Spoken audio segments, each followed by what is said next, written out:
अरे का करता सरे ई सोहा तड़सन की खाड़ा बड़सन ससुर लोग बनिया के मेरी गड़िया फाड़ दही। हाँ आई बजे हे तना चाहिए काम करके ठेकाने नहीं खे बढ़िया से सोच बढ़िया सोचन देखो खाड़ा बाबे का खाड़ा बड़े रे ना काम करबा गड़िया फाड़ दे समझत नहीं हो जाता ऐजे बानी हम। हाँ जात कहीं नहीं खी बानी ऐजे सोहा से बढ़िया से साला बड़ी घाम लगता घाम तो साला बड़ा दुखी नहीं लगता। अच्छा ऐजे लुकाए दो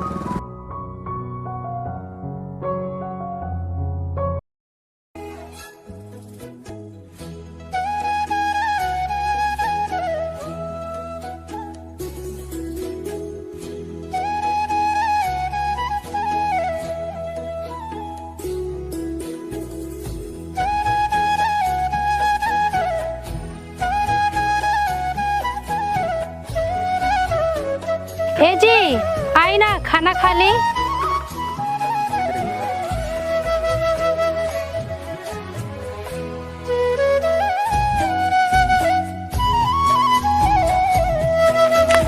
भाई लोग खा का हमरो खाना अगले खा का मुंह आवत सब काल लेके आ भाई काल लेके खाना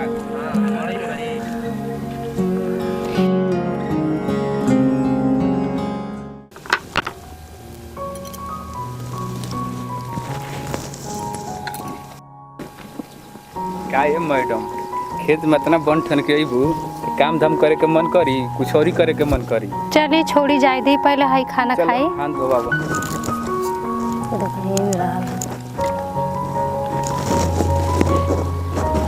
हाथ धो बाबा चलो रहे दो निकालो खाना चलो निकालो का का लाइल बलू चटनी और रोटी अचार लेके आयल बानी। निकालो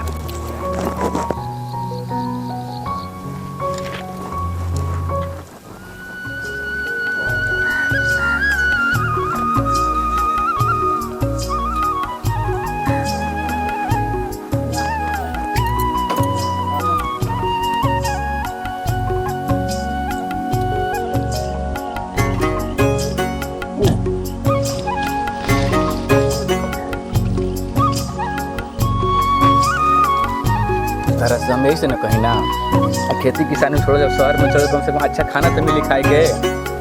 अजय दी हमनी के किसान के बेटी है और हमनी के ये ठीक बा और खाए चुपचाप। का खाई अभी खोटा ता खाई अभी सुखाइल रोटी चटनी खइला पर खेत में हमारा से काम ना होइला तू ही खा हम चलन ठीक जा खा।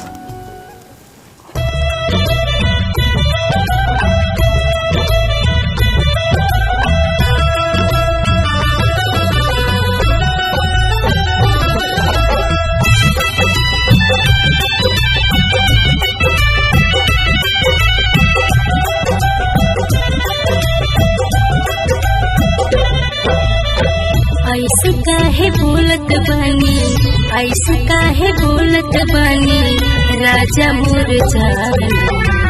ऐसे काहे बोलत बानी राजा मोर जान। बिहार के शुद्ध खाना रोटी और चटनी बिहार के शुद्ध खाना रोटी और चटनी।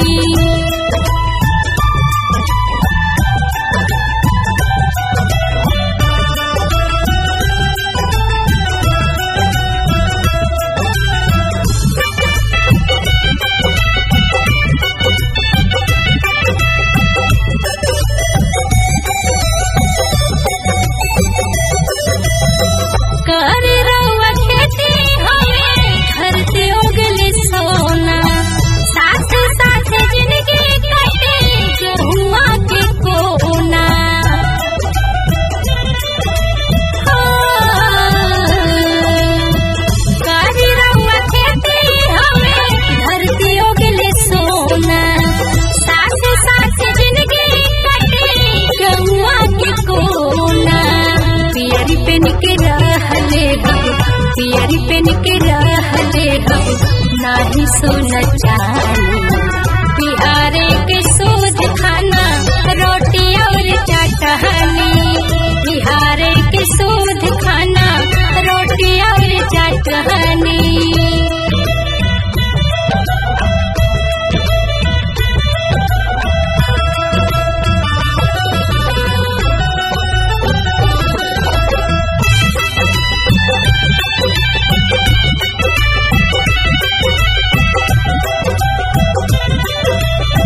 चटहनी बिहार के शुद्ध खाना रोटी और चटहनी।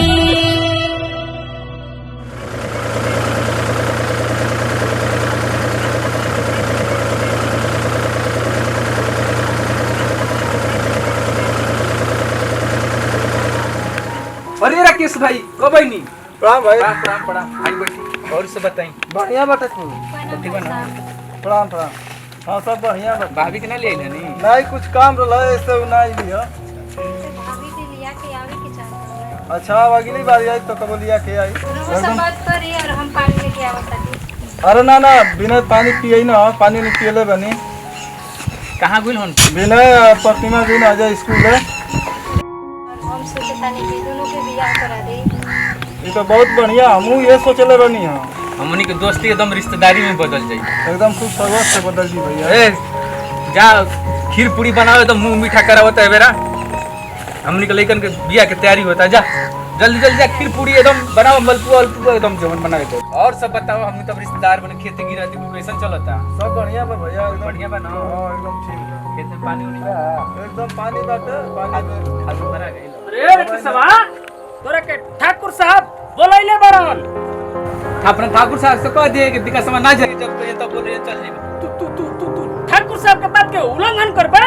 हां हम उल्लंघन करब ठाकुर साहब के बात के। ठाकुर साहब बाबा अपना खातिर बाबू ठाकुर साहब अपने खातिर बोला तोरा के बोलैले हन तोरा चले के पड़ी। कुल गरीब के पैसा हड़प कर रख दल बावन और गाड़ी होश बतिया कहतला न एक बात बतियाओ तोरा और तोरा के कौन सी? बोलैले हन आदमी नियर चले हो पहले तू सोच ले। जा हमसे मुंह से करे ना जइबो ना जाए जाई हो हां जा ठीक है बा ठीक है बाजा एक बात जात नहीं याद रखी हो। जा याद रख ले बन जा हम कहत हन फिर से सोच ले बानी तारा खेत में काम ना करो तो मर ना जाई। सोच ले बानी जा खैला बिना मर की बसान। अरे ना मुझे तू अपन देख चमचागिरी करता ले ठाकुर जो चमचा तो हमरे कहबे और कौन सी क्या हवे? करती चमचा हमरे कौन के? सी हवे? तो चल के पड़ी। अब ना जाई जा कह दी अपने ठाकुर ले तू बात पे ध्यान दे हम का कहतनी। हम ध्यान देता नहीं तू जो भागे जी से पहले देख तू मोर लेबरन के भड़कैले बड़े। भड़काई कौन सी भड़कावे क्या बात बे मां काम कराए खेत में तो पैसा ना दे बसन लेबरन के तो काम करी हां न तू ऐसे बोलबे तो कैसे बोली सोच ले तन किसा सोच ले बानी बड़ी पछताई पे। जो कह दी अपने ठाकुर बाबू से हम कहतनी और जो कह दी है जो फिर से सोच ले। हम सोच ले बानी रे जो ये बात ना हां ये बात बा। जाई हम ना हां जो तू ना चलबे ना ना जाई ठीक बा। ठीक बा जो अरे बाप रे मालिक अब गांव वाला काम ना करियो सा। गाँव वालन के इतना मजाल जी हमरा खेत में काम ना करियो सन। हाँ वो विकासवा मोल गांव वालन के भड़का देले बा। विकासवा ओकर नाम सुन के तो हम एकदम परेशान हो गेल बानी। अरे मालिक दुश्मन के नाम सुनल जाला अच्छा लगेला। चुप मुंशी लागत तक कोनो विकासवा के कुछ करे के पड़ी। करे के का पड़ी मोल भड़का देले बा। कहत रसन कि मालिक तो रुपये निखन देते लेबरन के तो हमनी के काम करे कैसे जाइए ना जियो सर। विकासवा के आज काम खत्मे बा। मंगरुआ रविंदर गाड़ी निकाला सन चला सन। गाड़ी कौन गाड़ी? 4 चक्का गाड़ी और कौन गाड़ी? कहाँ 4 चक्का बिया? अरे 4 चक्का नहीं के तो बुलेट निकाल। बुलेट वो छोटकी मलकान ले गई बड़ी पढ़े। और तब बुलेट नहीं के तो ट्रैक्टर निकाल चला सन। ट्रैक्टर तब का ट्रैक्टर चल चले के चल।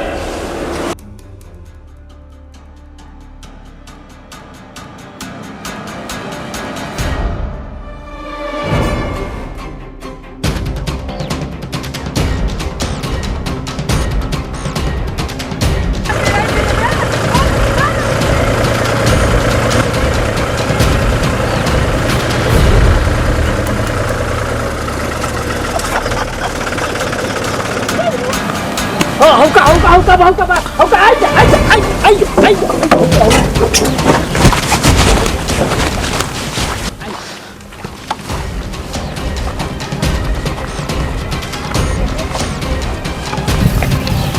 उससे धान के फसल बहुत बढ़िया बा।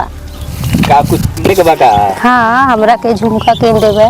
ठीक बा धान बेचाए दो कटा के एकरा बाद घूम के किन आ जाई। हो का बा मालिक हो का बा हो।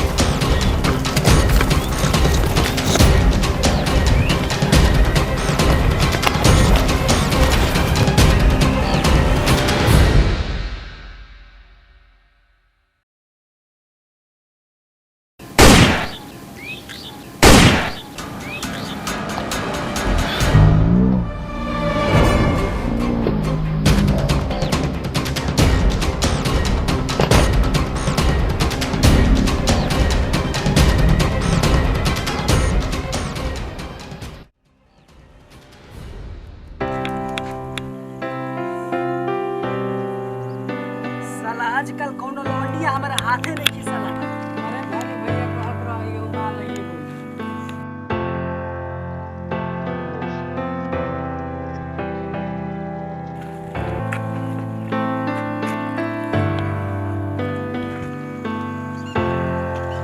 रे कौना कह दिए रे जे हमरा नजर से बच के रहल हियो। हमार हाथ छोड़ दे कुकुर, न तो तोर आज मुंह फोड़वा दे। कौना के औकात रे जे हमार मुंह फोड़ी।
मुंशी आज खेत में कब लेबर काम करे गई बड़ा सन?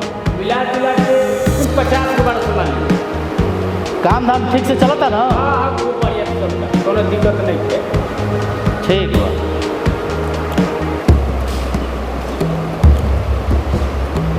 काले कहाँ से मुंह लटका क्या होता ले? भैया वो बिनैया से झगड़ा हो गई लो। जा ये सारे ठाकुर भानु के इज्जते डुबा दे हलो। अरे छोटे सरकारी लोग का करनी सब कुछ। जो घर में आराम कर, उनसे डॉक्टर के फोन कर दो। जी सरकार, वो तो बात ठीक बा सरकार, लेकिन बिनैया और केशवा की कहानी हो। बिनैया के यार केशवा के लड़की के उठा के ले आओ। जो ठीक बा उठवा दे तनी हो, जाके उठा के ले आओ। हेलो, अरे काहे करे जावा ना, मिले के मन करता। मिले के तो हमरो मन करता, लेकिन का करे, बहुत हम मजबूर बने। का मजबूर बड़े? जब से भानु से झगड़ा भइल बा, बाबू माई घर से निकलल मुश्किल कर देले बाड़न।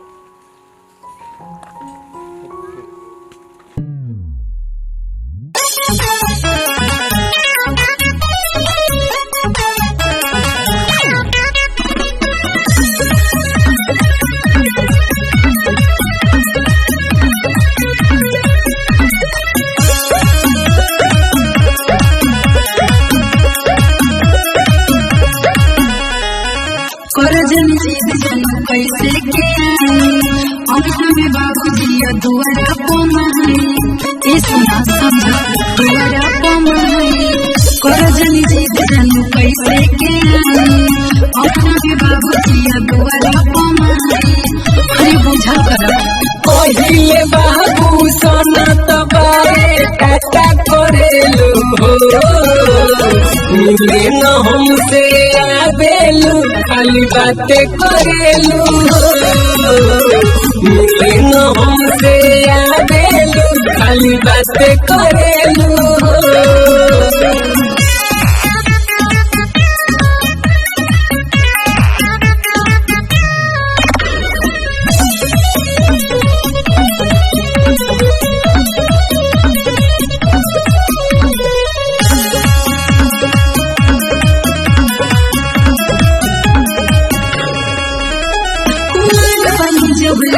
दूर बावे दिया कोई दिया जौन चोहूई हरि ओम से मन ना हो सबर ना होला ये जान सुना हमसे दिल के दुखवा बोला कहीं कोई से काली ले पारे सर तो चुके चपे रहेलू हो मिले न हमसे आवेलू खाली बातें करेलू हो मिले न हमसे आवेलू खाली बातें करेलू हो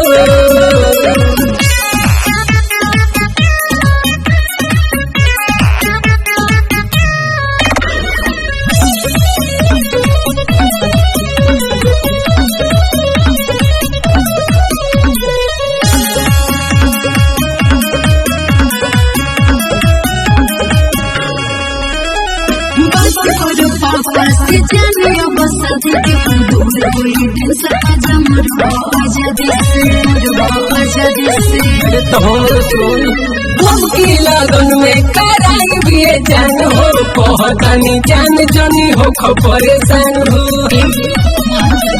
जान हतानी जान न दुरिया तो पल सहेलू हो मिले न हमसे आवेलू खाली बातें करेलू हो मिले न हमसे आवेलू खाली बातें करेलू हो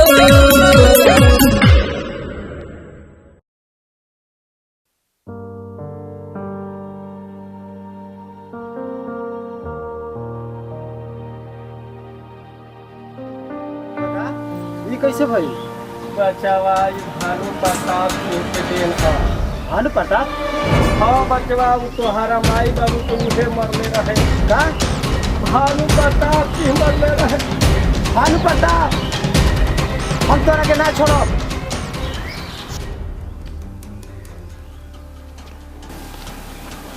वो दिन तोरे चक्कर में पड़े नहीं आज तोरा के छोड़ा ना तोरा के कोड़ो भानु प्रताप छोड़ दे हमरा बेटी के न तो सोच लिए एक अंजाम बहुत बुरा होई ए बुढ़ा चुप नहीं छट से कर मारी दबाता बाके ये करे जब तो वो तिनरे वो मराई गई मुंशी तू सही कहता रे आज तेरा के छोड़ ना आज देखे कर का अंजाम करत नहीं मर ओए ठाकुर